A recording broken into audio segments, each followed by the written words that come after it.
வெண்ணிலா விஜயை பார்க்கணும்னு சொல்லிட்டு அப்படியே வெயிட் பண்ணிட்டு இருக்காங்க. விஜய் வராரு. வந்த உடனே அப்படியே ஓடி போறாங்க. "விஜய் நீ வந்துட்டியா?" அப்படின்னு சொல்லிட்டு ஓடி போய் அப்படியே ஹக் பண்ணிக்கிறாங்க. அப்படியே பார்க்குறாங்க தாத்தா, பாட்டி 2 பேருமே. பாட்டி ரொம்ப ஒரு மாதிரி என்ன இந்த பொண்ணு இப்படி பண்ணுது அப்படின்னு சொல்லிட்டு அப்படியே பார்த்துட்டு இருக்காங்க. அப்படியே ஹக் பண்ணிக்கிறாங்க. "விடு, விடு வெண்ணிலா விடு. நான் வந்துட்டேன்ல விடு" அப்படின்னு விஜய் சொல்றாரு. "இல்ல விஜய், நான் உன்னை விடவே மாட்டேன். கண்டிப்பா உன்னை நான் விடவே மாட்டேன். நீ எதுக்காக என்னை விட்டுட்டு போன? ஏன் இப்படி என்னை கஷ்டப்படுத்துற? ஏன் இப்படி பண்ணிட்டு இருக்க?" அப்படின்னு சொல்லிட்டு அப்படியே ஹக் பண்ணிட்டே இருக்காங்க. "வெண்ணிலா கையை எடு வெண்ணிலா" அப்படின்னு சொல்லிட்டு அந்த கையை அப்படி எடுத்து விடுறாரு. மறுபடியும் அப்படி ஹக் பண்ணிக்கிறாங்க. "எடு வெண்ணிலா" அப்படின்னு சொல்லிட்டு தாத்தா பாட்டி எல்லாரும் பார்த்துட்டு இருக்காங்க. "என்ன வெண்ணிலா நீ இப்படி பண்ணிட்டு இருக்க?" அப்படின்னு சொல்லிட்டு விஜய் கேட்கிறாரு. "இங்க பாருங்க, தாத்தா பாட்டி பார்த்தா பார்க்கட்டும். நீங்களும் நானும் புருஷன் பொண்டாட்டி தானே" அப்படின்னு வெண்ணிலா சொல்றாங்க. அதை கேட்டோன்னே எல்லாருமே அப்படி ஷாக் ஆகுறாங்க. "ஓ, இதெல்லாம் வேற நடந்திருக்கா?" அப்படின்னு ராகினி ரொம்ப சந்தோஷப்படுறாங்க.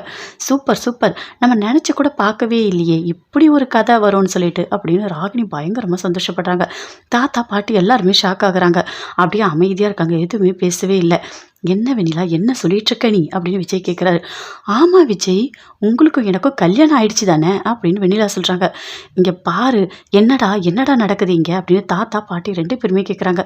"எனக்கு ஒன்றும் புரியல, இருங்க" அப்படின்னு சொல்லிட்டு விஜய் சொல்றாரு. "இங்க பாரு, கல்யாணம் எப்போ நடந்தது?" அப்படின்னு விஜய்க்கு அப்படி கேட்குறாரு. "இங்க பாருங்க, நம்மளோட கல்யாண ரிங்க பாருங்க" அப்படின்னு சொல்லிட்டு வெண்ணிலா அப்படியே அந்த ரிங்கை அப்படி காட்டுறாங்க. அதை பார்த்தோன்னே விஜய் அப்படி ஷாக் ஆகுறாரு. "இது என்ன ரிங்குன்னு உங்களுக்கு ஞாபகம் இருக்கா? இது உங்க அம்மாவோட ரிங்கு. உங்க அம்மாவோட ஞாபகமா நீங்க போட்டுட்டு இருந்தீங்க. நீங்களும் நானும் காதலிக்கும் போது நான் உங்ககிட்ட சொன்னேன். எனக்கு பயமா இருக்கு விஜய். உங்களையும் என்னையும் சேர்த்து வைப்பாங்களான்னு தெரியல.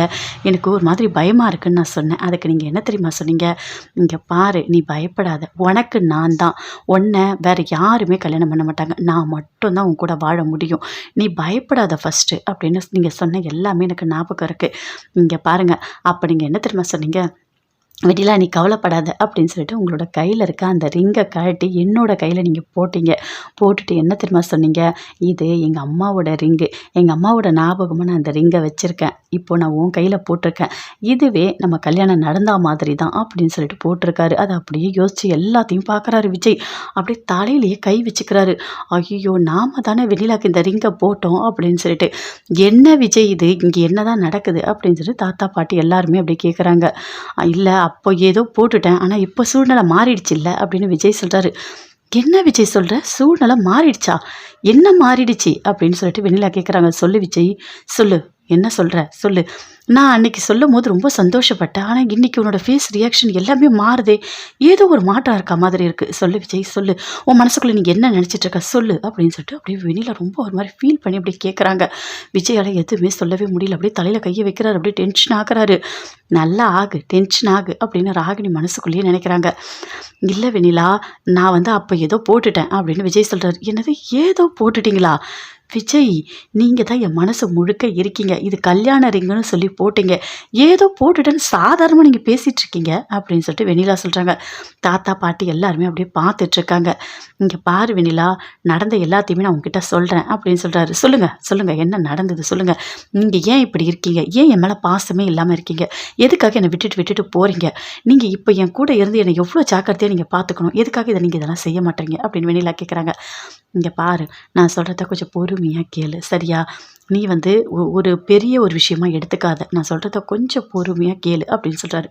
"சொல்லுங்க, நீங்க என்ன வேணா சொல்லுங்க. நான் கேட்குறேன். ஆனா உண்மையை எனக்கு சொல்லுங்க" அப்படின்னு சொல்லிட்டு வெண்ணிலா சொல்றாங்க. "இல்ல, எனக்கு கல்யாணம் ஆயிடுச்சு. இன்னொரு பொண்ணோட எனக்கு கல்யாணம் ஆயிடுச்சு. அந்த பொண்ணோட பேரு காவேரி" அப்படின்னு விஜய் சொல்றாரு. அதை கேட்டோன்னே அப்படியே வெண்ணிலா ஷாக் ஆகுறாங்க. அப்படியே கத்துறாங்க, அழறாங்க. "என்ன விஜய் என்ன சொல்ற? விஜய், நீ சொல்றதுலாம் உண்மையா? உண்மையா? உண்மையா விஜய்?" அப்படின்னு சொல்லிட்டு அப்படியே அந்த ஷர்ட்டை பிடிச்சி அப்படி கேட்குறாங்க. "இங்க பாரு விஜய், எதுக்காக நீ இப்படி பண்ண? ஏன் விஜய் இப்படி பண்ண?" அப்படின்னு சொல்லிட்டு அப்படியே கீழே உட்காந்து அப்படியே பயங்கரமா அழறாங்க. தேம்பி தேம்பி அழறாங்க. அப்படியே விஜயால எதுவுமே பண்ணவே முடியல. அப்படியே உட்காந்துட்டு இருக்காரு. வெண்ணிலா கேட்குறாங்க.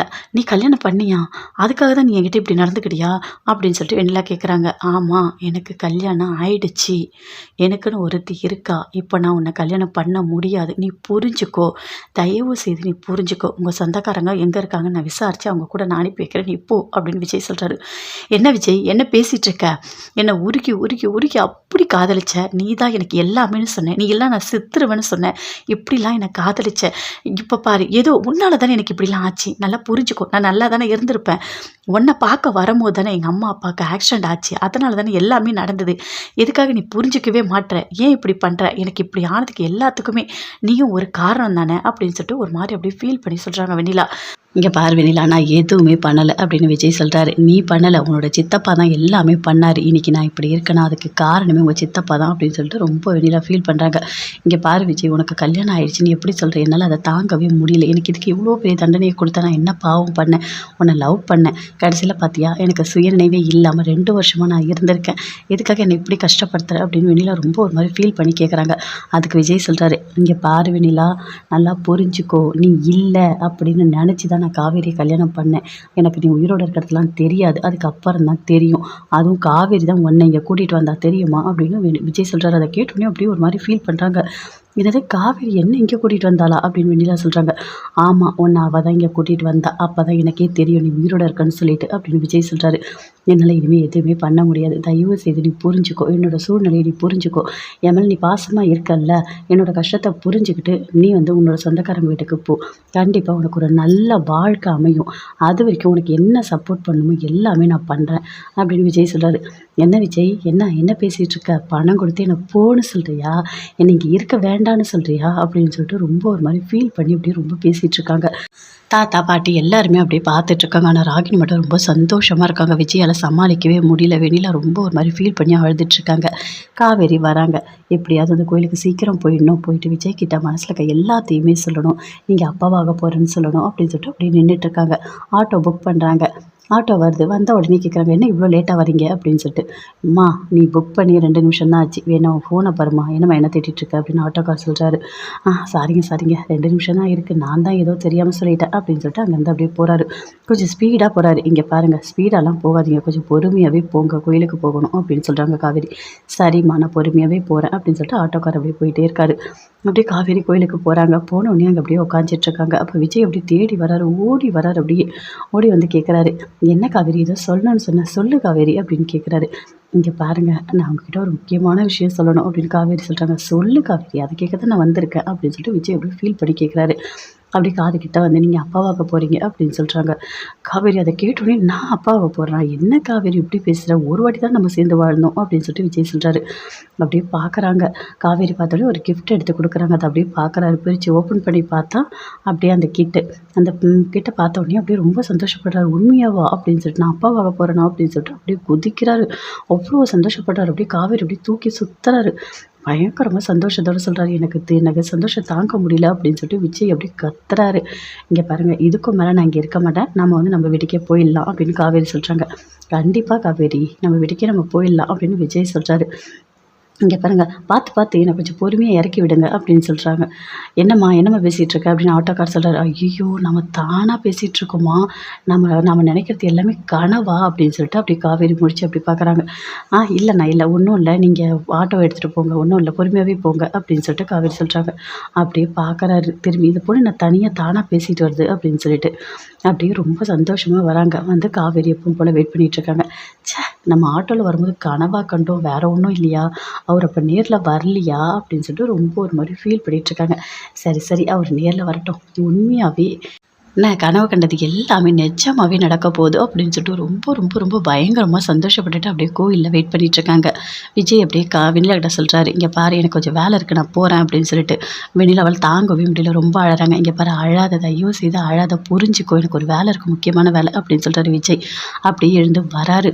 வரும்போது அப்படியே ஐயோ, காவேரி வர சொன்னாலே, கண்டிப்பாக நம்ம போய் பார்க்கணுமே காவேரி அப்படின்னு சொல்லிட்டு அங்கே அந்த வண்டி எடுத்துகிட்டு வராரு. என்ன சொல்ல போகிறா, எதுக்காக வர சொன்னானே தெரியலையே, ஆனால் கரெக்டான டைமுக்கு போக முடியல, டைம் வர அதிகமாகுது, பாவம் காவேரி நமக்காக அங்கே வெயிட் பண்ணிகிட்ருப்பா, எப்படியாவது சீக்கிரமாக போகணும் அப்படின்னு சொல்லிட்டு விஜய் அங்கேருந்து அப்படியே வந்துகிட்டே இருக்காரு. காவேரி அப்படியே கோயிலில் உட்காந்து வச்சுட்டே இருக்காங்க. விஜய், நான் உங்ககிட்ட சொல்லும் போது இவ்வளோ சந்தோஷப்பட்டீங்களா, அது எல்லாமே கனவாக போயிடுச்சா, சரி நீங்கள் சீக்கிரமாக வாங்க, என் மனசில் இருக்க ஆசை எல்லாத்தையுமே நான் சொல்லணும், அதை நீங்கள் கேட்கணும், நான் அப்படி கண்ணால் பார்க்கணும், அந்த சந்தோஷத்தை நான் அனுபவிக்கணும் அப்படின்னு சொல்லிட்டு சந்தோஷமாக அப்படியே மைண்ட் வாய்ஸில் அப்படியே பேசிகிட்டே உட்காந்துட்ருக்காங்க. சாமியை பார்க்குறாங்க. எனக்கு குழந்தைய கொடுத்ததுக்கு ரொம்ப ரொம்ப நன்றி.